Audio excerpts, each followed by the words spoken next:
신율의 뉴스 정면 승부 2부 시작하겠습니다. 앞서 제가 예고해 드린 대로 국회 탄핵소추위원이시죠. 더불어민주당 이성윤 의원 직접 스튜디오에 모시고 얘기 나눠보겠습니다. 어서 오십시오. 또 뵙게 돼서 반갑습니다. 예, 저는 존경하는 분을 자주 여기 있잖아요. 큐시텐 전화. 그래서 이게 방송의 신동이신데 이거 안 나오시면 안 되는데 제가 그렇게 생각.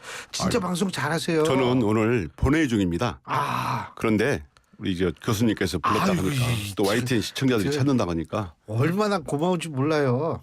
근데 진짜 방송 잘하세요. 아닙니다. 과찬을 진짜예요, 진짜. 잘 하라는 취지로 알고 아니요. 열심히 진짜 하겠습니다. 잘하세요. 근데 어제 그 재보선 결과부터 좀 여쭤볼게요. 예. 어떻게 보세요? 그 담양이 그게 담양이 조국당이 됐죠. 저는 이제 기존의 단체장만 보면 기존의 4대1 국힘대 야당이 4대1에서 1대4로 역전이 됐잖아요. 그리고 보면 저는 이번에 그 탄핵 전국에 반영된 것도 있지만 기본적으로 윤석열 정권 3년 동안 그 경제는 폭망하고 민생은 파탄나고 국격은 곤두박질치고 국민들을 불안하게 만들었잖아요. 이런 민심이 다 반영된 거다. 저는 이렇게 봅니다. 근데 조국 혁신날이 좀 가져간 건 좀 아프시겠어요? 민주당 입장에서 볼 때. 저도 이제 선거 운동을 해드리러 갔는데요.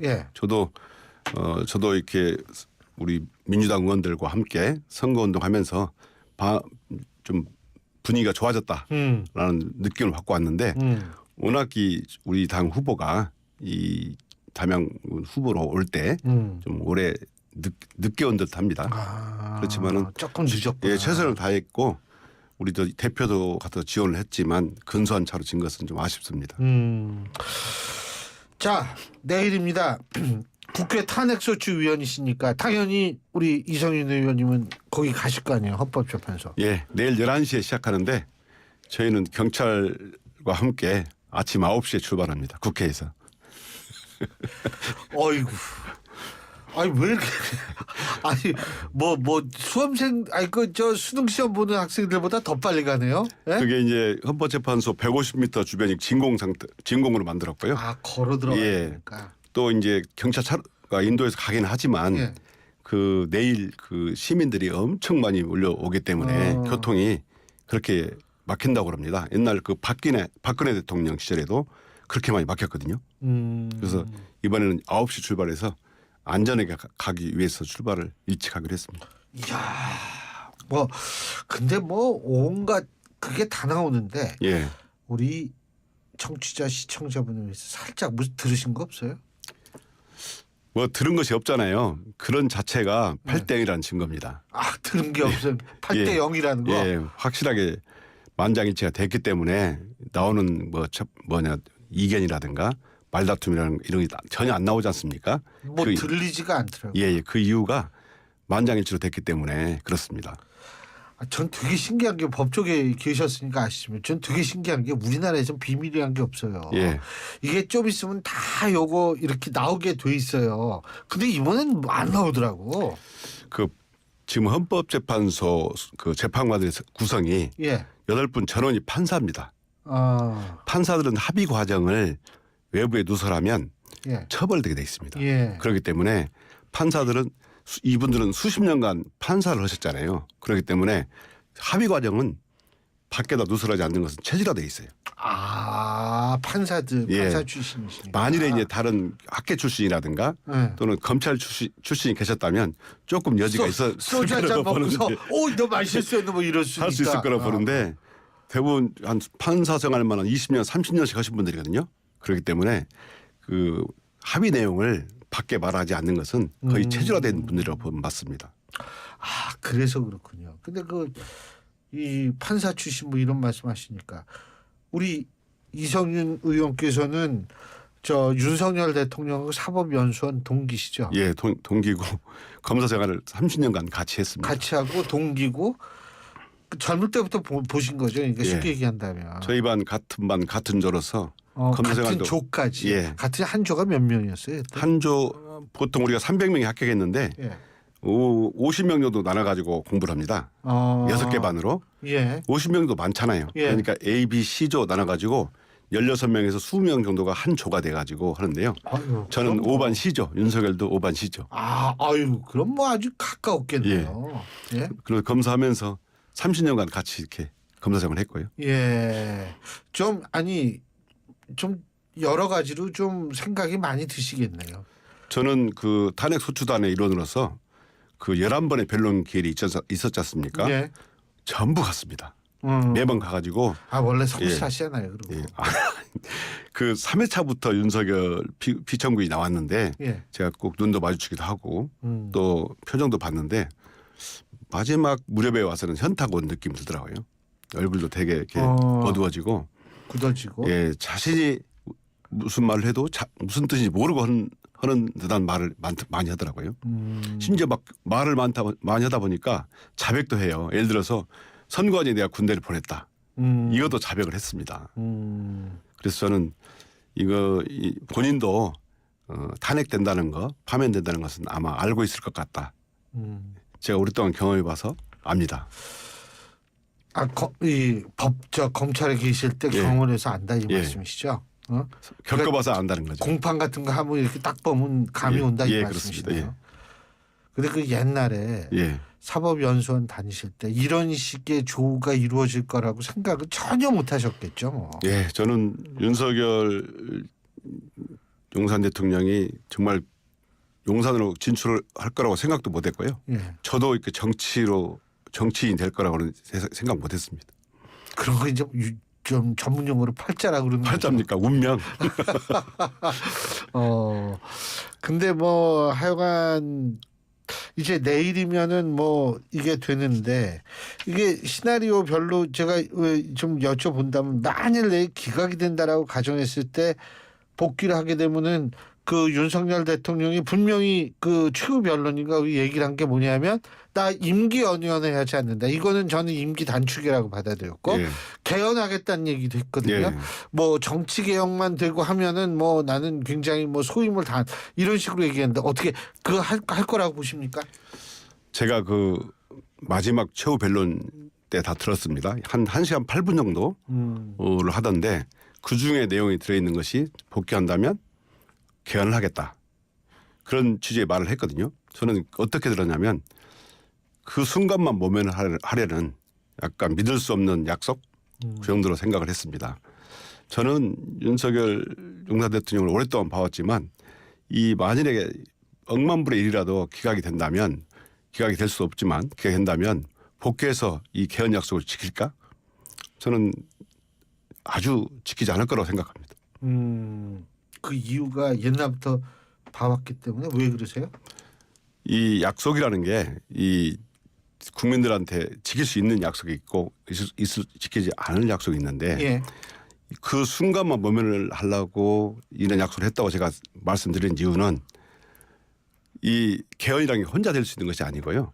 또 국민과 함께 가야 되는데 국민들이 윤석열이 복귀하는 것을 결코 용납하지 않습니다.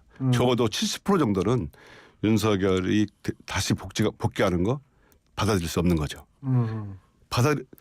억만불의 일이라도 복귀한다 하면 국민들이 엄청난 저항이나 반대가 있을 겁니다. 근데 어쨌든 내일 불상사가 없어야 되는데 이 뭐 국민의힘 나경원 의원이 윤 대통령 탄핵 기각 시 유혈 사태 가능성을 언급한 이재명 대표를 향해서 고약한 발언이다 이렇게 얘기했는데 이건 어떻게 보세요? 저는 이 대표의 말씀이 정말 민심을 정확하게 반영한 발언이다 생각하고요. 점잖은 표현이라고도 볼 수 있겠습니다. 제가 지역구에 가보잖아요. 그러면은 저를 붙들고 그 말씀보다 더 심한 말을 해요. 이재명 대표는 그 시민들의 말, 광장의 말을 순화해서 하신 거라고 봅니다. 정말 지금도 그 헌법재판소가 탄핵 심판 기일을 계속 기약 없이 늦추자 시민들의 분노가 엄청났어요. 그런데 만일에 말씀하신 것처럼 그런 억만불의 일이라도 그런 사유가 생긴다면 국민들이 결코 더 그 이상의 일도 할 태세입니다. 저도 좀 심각하게 생각을 합니다. 그건 다 걱정을 해요. 뭐 어떤 경우가 되든 한쪽이 할까 봐. 근데 뭐 이성윤 의원님은 중앙지검장도 하시고 그러셨으니까 제가 예. 여쭤보는 게 헌법재판소 지금 늘어졌다라고 말씀하시는데 이게 예. 왜 이렇게 늘어졌을까요? 이게 사실 애초에 사람들이 생각할 땐 뭐 이게 다 봤다. 간단 명료하다. 민주당 그렇게 주장했었잖아요. 예. 근데 이게 왜 이렇게 늘어졌을까요? 제가 보기에는 그 헌법재판소에서 내펴낸 헌법재판 실무 제휴가 있습니다. 예. 여기에 보면 변론 종결되면 주심 재판관이 보고를 하고 나머지 7분 재판관이 질문을 합니다. 그러면서 토의를 통해서 사안을 명료하게 하고 스스로도 재판관 한 분 한 분씩 판결문을 써나가거든요. 이걸 평의라고 하고요. 평의가 다 되면 자기가 인용인지 아닌지 의견을 냅니다. 그러면 그 의견을 누가 먼저 내냐면 최근에 임명된 분, 이게 군대의원 신참이 먼저 의견을 내고 마지막에 재판을 가야 되는데 이 평의 과정이 오래 걸린 겁니다. 그러니까 쓰는 과정이 오래 걸렸다. 예, 평의를 끝내야 판결이 되고 예. 판결이 왜 되면 오래 걸렸을까 평의가? 그러니까 평의가 끝나면 판결이 되고 판결이 끝나면 이제 인용이든 또는 기각이든 결정이 날 거 아닙니까? 예. 그럼 판결문을 씁니다. 결정서를 쓰는데 결정문에서도 의견을 내고 주고받고 있는 게 많죠. 제가 보기에는 이 평의 과정이 길었던 것 같습니다. 예를 들어서 절차상의 문제라든가 과거에 박근혜 전 대통령 시절에 했던 그 소추사에서 빼는 문제라든가 또는 형사소송법이 바뀌었지 않습니까? 2022년에 바뀌어가지고 증거 능력. 예, 증거 능력이 바뀌었기 때문에 그런 문제를 헌법적으로 어떻게 볼 것인가. 저희들이 보기에는 관련이 없을 것 같은데 피청구인 측에서 이의 제기를 하고 절차적인 문제를 많이 얘기하니까 그 절차적인 문제를 답하는 거죠. 왜냐하면 윤석열 용산 대통령은 총장 시절에 징계를 받았잖아요. 그래서 징계를 받았는데 그때도 절차적인 문제가 엄청 많이 제기했습니다. 1심 판결문을 보면 절차적인 문제만 무려 13가지가 나와요. 그러니까 판결문의 반절 정도가 절차적인 문제입니다. 이 사건도 절차적인 문제를 엄청 많이 제기했기 때문에 그런 문제를 하나하나 쌓아 놓으면 나중에 또 헌법재판소에서 결정 내가 되거든요. 전례가 되기 때문에. 판례가 같은 게 된다 이거죠. 전례 선례가 되기 때문에 예. 그거 하나하나 다 짚어서 만드는 과정이 좀 오래 걸렸다. 저는 이렇게 봅니다. 그러니까 그거는 우리 청취자 여러분들 쉽게 이해하시게 이게 그러니까 그 저 뭐죠? 이 뭐 8대 0이다 뭐 6대 2다 뭐 이런 거 하고는 별 영향은 안 미치고 예, 저는 그렇게 봅니다. 논리적 구조를 만드는데 시간이 걸렸다. 그렇죠. 이렇게 보시는 예. 걸로 이해하면 될까요? 뭐 윤석열 측에서 절차적인 문제를 많이 제기했기 때문에 예. 그런 문제를 다 차근차근 답을 해놔야 예. 후에 음. 헌법재판이 또 있을 때 그 선례를 따라서 하게 되는 겁니다. 왜냐하면 탄핵재판은 길이 단심이기 때문에 헌법재판관 8분이 선례를 만들어가는 거거든요. 물론 탄핵재판이 2번 있었지만 2번의 선례를 참고하고 또 앞으로 이번에 생긴 문제를 정리해 놓으면 다음 재판이 만약 있다면 그게 선례가 되기 때문에 그거 하나하나 절차적인 문제를 짚느라고 오래 걸린 것으로 저는 판단하고 있습니다. 근데 뭐 일각에서는 5대 3이었기 때문에 마은혁 헌법재판관 후보자 임명 안 했기 때문에 이렇게 되면 뭐 나중에 문제가 생기니까 6대 2나 예? 예. 그 4대 4를 만들기 위해서 오래 걸렸다 뭐 이런 분석인데 그런 거는 가능성이 희박하다고 보시는 예, 저는 거죠? 결론은 주문은 같은데 이런 절차적인 문제를 매끄럽게 다듬고 결국 나중에 이런 문구 하나 가지고도 시비가 될 수 있지 않습니까?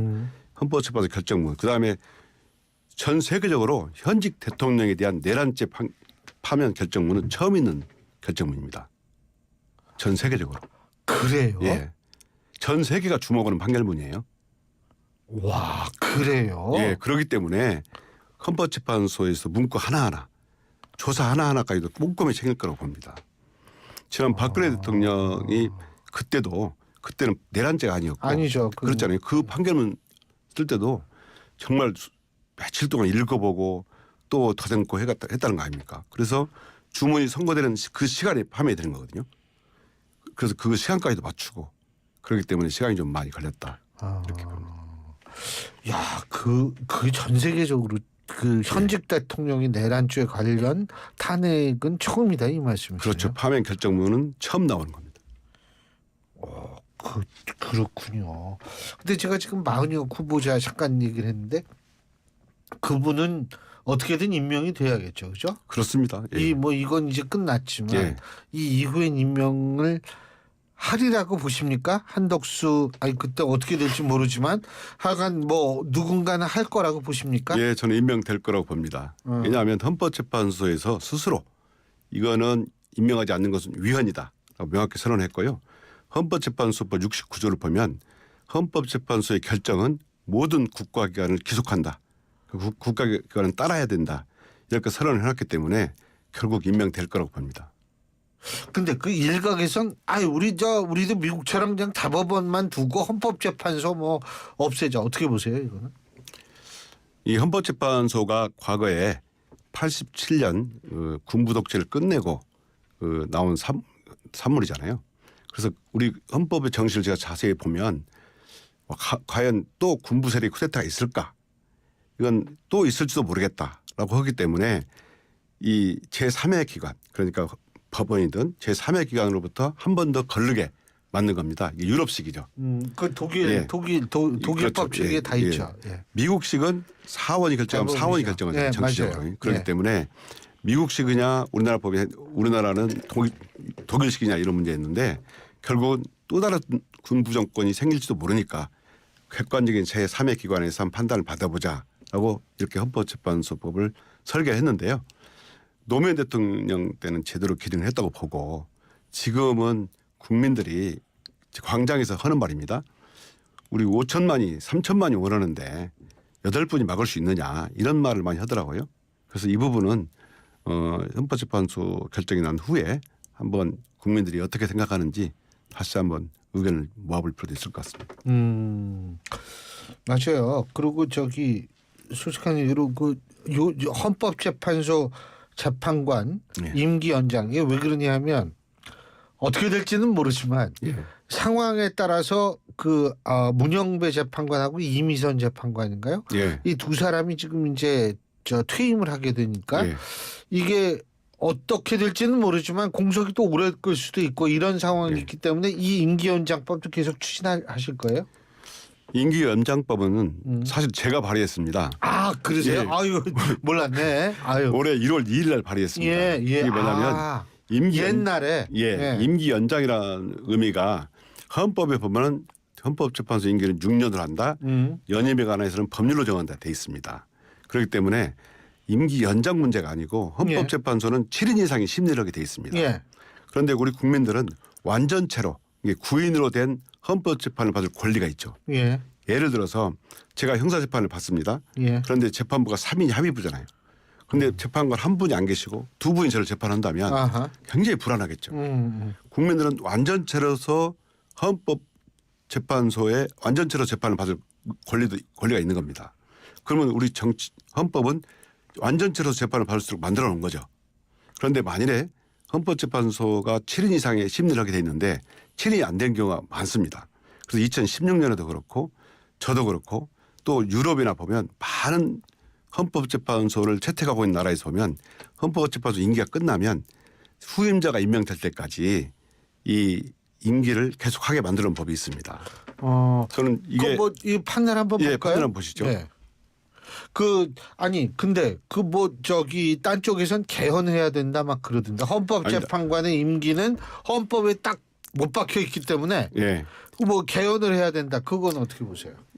헌법 스스로가 임기를 정했지만 연임 관련 문제는 법률로 정한다고 되어 있기 때문에 법률로서 임기 연장 문제를 정할 수 있고요. 이건 단순히 후임 재판까지 연장한다는 게 아니고 후임이 뽑히면 그 전임자 임기 끝난 사람은 그만하라. 임시적으로 계속 업무를 해서 헌법재판소의 연속성을 안정성을 갖자는 겁니다. 다시 말해서 블랙아웃 되잖아요. 어느 순간 끊기는 블랙아웃 방지법이라고 볼 수 있죠. 그러니까 임기를 인위적으로 연장하자는 게 아니고 후임이 하면 자동적으로 이제 그만두게끔 그렇게 하자는 그 말씀이신데, 그러니까 외국도 독일은 이제 헌법은 없고 그룬트게세스 기본법이라고 그러죠. 거기에도 있어요, 그러면? 독일 기본법도 있고요. 유럽의 한 7개 국가에 있습니다.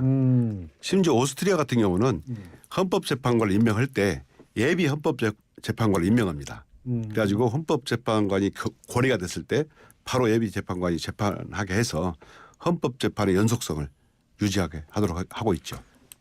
지금 이 법안이 만일 통과가 되고 국회는 통과하겠지만 예. 또 그 다음엔 뭐 어떻게 될지 모르지만 하여간 누군가 거부권 행사하게 되면 어떻게 될 것 같으세요? 이 법은 저는 제 생각은 그렇습니다. 헌법의 정상화법이고 헌법재판소의 정상화법이고 국가 파탄 방지법이라고 보기 때문에 거부권 행사는 안 할 거라고 봅니다. 상식적인 거거든요. 후임자가 올 때까지 전임자가 계속 업무를 하게 만들어주는 거. 헌법에서도 이미 예정하고 있고요. 전혀 위헌적이지가 않습니다. 저는 이 법이 당연히 시행돼야 한다고 봅니다. 그 얘기를 제가 참 보면 줏대가 없어요. 지금 또 이렇게 말씀 들어보면 진짜 그게 옳은 얘기인 것 같고 막 왔다 갔다 하는데 그 얘기 맞죠 사실. 근데 이거 지금 어쨌든 앞으로 헌법재판관 이게 만일 어떻게 될지 모르지만 지금 마은혁 후보자가 임명이 되고 나면 7명이죠. 7명도 헌법재판소가 굴러가긴 굴러가는 거죠. 예, 헌법재판소는 9인으로 돼 있지만 예. 심리를 할 때 7분 이상 해야 됩니다. 대신에 뭐 탄핵이라든가 예. 뭐 이혼 법률이라든가 이런 부분은 6인 이상이 찬성하면 되고요. 예. 나머지는 과반수로 결정을 하기 때문에 충분히 운영은 될 수 있지만 기본적으로 완전체로 9인이 하는 것이 이상적이죠. 9명으로 하자고 한 이유가 있었을 테니까요. 그렇습니다. 그죠? 예. 그리고 이제 이거 내일 말이에요. 예. 이게 어떻게 될지는 모르지만 만일 조기 대선이 이루어진다라고 가정을 하면 그러면 이제 민주당 내에서도 후보를 지금 국민의힘도 그렇고 민주당도 그렇고 3주 내에 후보를 확정해야지 이게 그래도 뭔가 되는 거거든요. 예. 그래서 일각에서는 이재명 대표 뭐 추대 얘기도 나오는 모양인데 이게 진짜예요? 저도 그 얘기를 듣긴 들었습니다마는 지금 우리 저나 민주당 입장은 탄핵 정국에 집중하자 이런 입장이고요. 그 후에 이제 그런 문제를 논의해보자 저는 그런 생각을 갖고 있습니다. 다만 저는 이재명 대표에 대해서 드리고 싶은 말씀이 제가 검사 생활을 30년 했지 않습니까? 예. 검찰에서 지금 이재명 대표를 기소한 사건이 6건 정도 됩니다. 예. 그런데 압수수색을 수백 번 했잖아요. 예. 이런 과정에서 정말 그 뇌물이라든가 안 나온 거, 나오지 않는 것, 개인적으로 받아먹은 거, 안 나온 거, 이 정도 되면 정말 깨끗한 정치인입니다. 저는 우리 대표이긴 하지만 참 깨끗하고 정치를 잘했다라고 평가해주고 싶습니다. 그동안 이제 검사 생활의 경험으로도 또 이렇게 보시면 그렇다는 생각이 드시는 예, 거죠? 그렇습니다. 저만 그런 게 아니고 제가 책에도 그것은 쿠데타였다는 책을 썼는데요. 언제요? 그게 작년 1월 달에 썼습니다. 썼는데 그때 내용이 뭐냐면 윤석열이 그 인명권자를 속이고 공정과 상식으로 국민을 속여서 집권했다. 그러니까 이거는 일종의 연성 쿠데타다라고 봤고 이전에 그러다 보니까 완전히 이제 경성 쿠데타 하드쿨을 일으켰죠. 저는 그 책에도 썼지만 제가 어떤 식당에 갔는데 어르신들이 이렇게 대화를 하고 계시더라고요. 여러분이. 예. 근데 이렇게 수백 번을 압수수색했는데도 전혀 뭐가 안 나왔다. 이 부분 이건 깨끗한 정치인이라는 거다. 이렇게 말씀하시는 걸 제가 들은 적도 있습니다.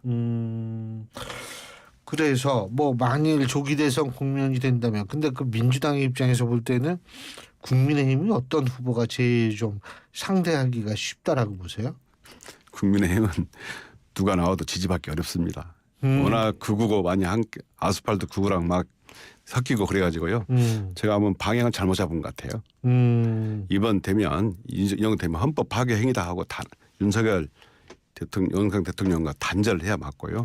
그렇다면 어제 있었던 이 재보선의 결과도 그런 것과 관련이 있다고 맞습니다. 보시는 거예요? 그런 민심을 정확하게 반영한 겁니다. 어지간하면 거제도 바뀌었지 않습니까? 그런 걸로 봐서 국민의힘은 잘못된 길을 가고 있다. 근데 이게 만일 조기 대선 모드로 넘어가면 또 금방 이렇게 바꾸지 않을까요? 바뀌어도 이제 사람들이 우리 국민들이 똑똑해서요. 다 봤잖아요. 내란도 다 보고 우리가 보고 들었고 또 국힘이 어떤 일을 했는지를 다 정말 전 국민들의 시선이 집중된 가운데 그걸 다 봤지 않습니까? 그걸 국민들이 심판하지 않을까요?